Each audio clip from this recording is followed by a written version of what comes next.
In 1808, China's emperor sent his navy to wipe out one pirate fleet in the South China Sea. The admiral lost so badly, he killed himself. That fleet was the largest in history. All of it obeyed one woman. Rewind 3 years. The woman was born Shih, and she had married a pirate. Her husband, Zheng Yi, ran a loose confederation of sea raiders off the coast of Guangdong in southern China. Then, in November 1807, a storm caught his ship and he drowned. In that world, a pirate widow was supposed to fade quietly into the background. Instead, she moved fast. Within weeks, she had the Confederation's captains answering to her, not to some new man muscling in. She pulled in her husband's adopted son, a sharp young commander named Zheng Bao, and made him her right hand at sea. Years later, she would marry him too. But the fleet was hers. She never had to be the strongest fighter on any deck. She did something much harder. She held tens of thousands of violent, independent men together and pointed them all in the same direction. Most inheritances get squandered. She took a pirate gang and turned it into a power on the water. How big did it get? At its peak, roughly 1805 to 1809, her confederation held somewhere between 40,000 and 70,000 pirates. Not dozens, tens of thousands. They sailed 400 to 800 large war junks, with hundreds of smaller craft on top of that. She split the whole force into 6 fleets, each under its own colored flag, and the biggest was her own red flag fleet. Guinness World Records still lists this as the largest pirate fleet in history, up to 1,800 vessels and more than 70,000 crew. Sit with that number. 70,000 armed people at sea taking orders from one command. This was not a gang hiding in coves waiting to jump a merchant ship. It was a floating power big enough to treat the coast of southern China as its own backyard.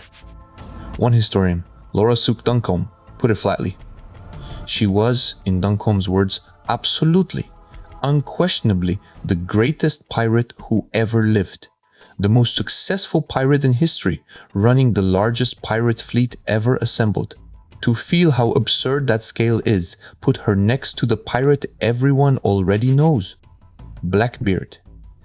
The terror of the Atlantic, the face on every skull and crossbones flag, the name Hollywood keeps reaching for. At his height, Blackbeard commanded about 4 ships and roughly 300 men. 4 ships. She commanded hundreds. 300 men would not have filled a single one of her squadrons.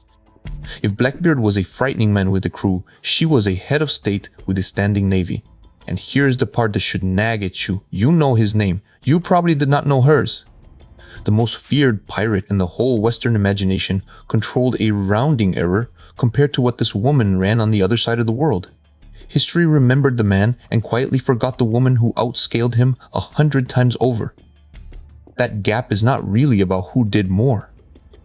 It is about who got written down and in whose language. Running 70,000 pirates is not a mood. It is logistics. The Confederation ran on a strict written code. Every scrap of plunder had to be registered with the fleet before anyone pocketed it. Force yourself on a female captive, and the penalty was death. For a pirate operation, that is startling discipline. It is also where the myth-making starts.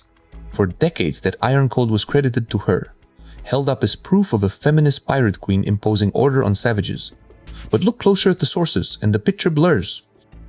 The code may actually have been issued by Zheng Bao, her lieutenant and second husband, not by her at all.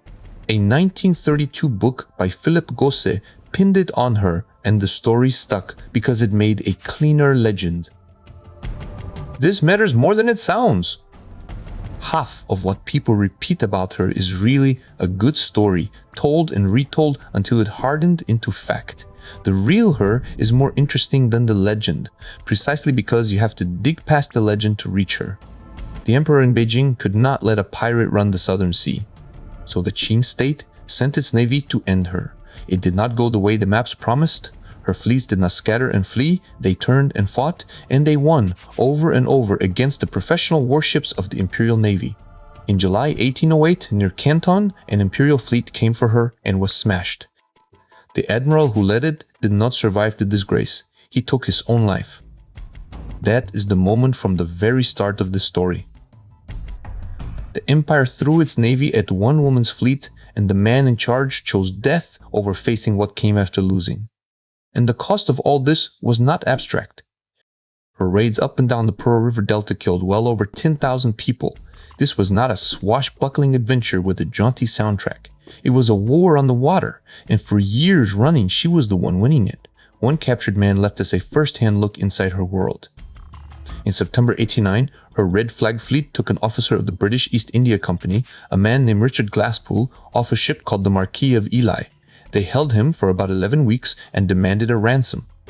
Glasspoole survived, and he wrote it all down, which is why we can still read a European's eyewitness account of living among these pirates. Notice what this also quietly tells you: the tidy story that she personally crushed the British Navy is too neat to be true. Britain's tangle with her was not some grand fleet battle on the open sea. It was a trading company officer taken for money and held until somebody paid up. That is smaller and far more human than the legend, and it is what actually happened. She did not need to beat the Royal Navy. She simply operated at the scale where a British officer could vanish into her fleet for 3 months, and the most powerful empire on earth just had to pay to get him back. Then the tide turned on her. And here is where the popular version lies to you one more time. You will read that she outfought the navies of China, Britain, and Portugal, all three. She did not outfight Portugal. Late in 1809, a small Portuguese squadron out of Macau joined forces with the Qing and went after her red flag fleet in the mouth of the Pearl River. From September into January, they blockaded and battered her ships in what became known as the Battle of the Tiger's Mouth. For the first time, the biggest fleet in the world was pinned down and losing. The imperial pressure was relentless, the Portuguese guns were real, and the confederation that had beaten everyone was suddenly the one being cornered. A lesser commander goes down fighting right here, and history gets its tidy, tragic ending. She did something almost no pirate in history ever managed. She read the board, saw the losing position for what it was, and refused to play it out to the bitter end. In April 1810, she walked into negotiations with the Qing government and cut a deal almost no outlaw in history ever gets: a general amnesty. Around 17,300 pirates and 226 ships surrendered under it, and the terms were staggering. The pirates got to keep their plunder. She and Zheng Bao were pardoned. He was handed a rank as an officer in the very navy that had been sent to hunt him down. She personally kept around 24 ships and roughly 1,400 followers. Sit with the size of that win.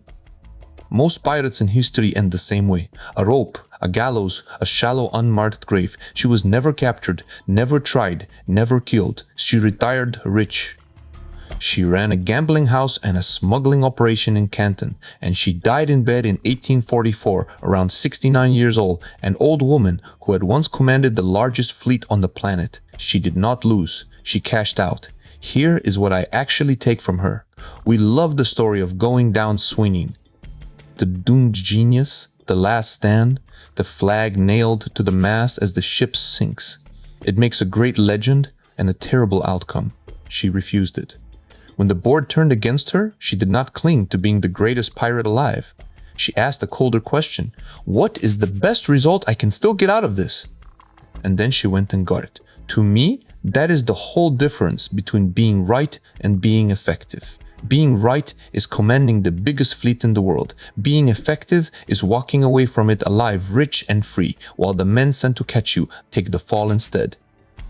In the end, she was judged by what she actually pulled off, not by how a pirate is supposed to end. Most of the people we call legends died to earn the title.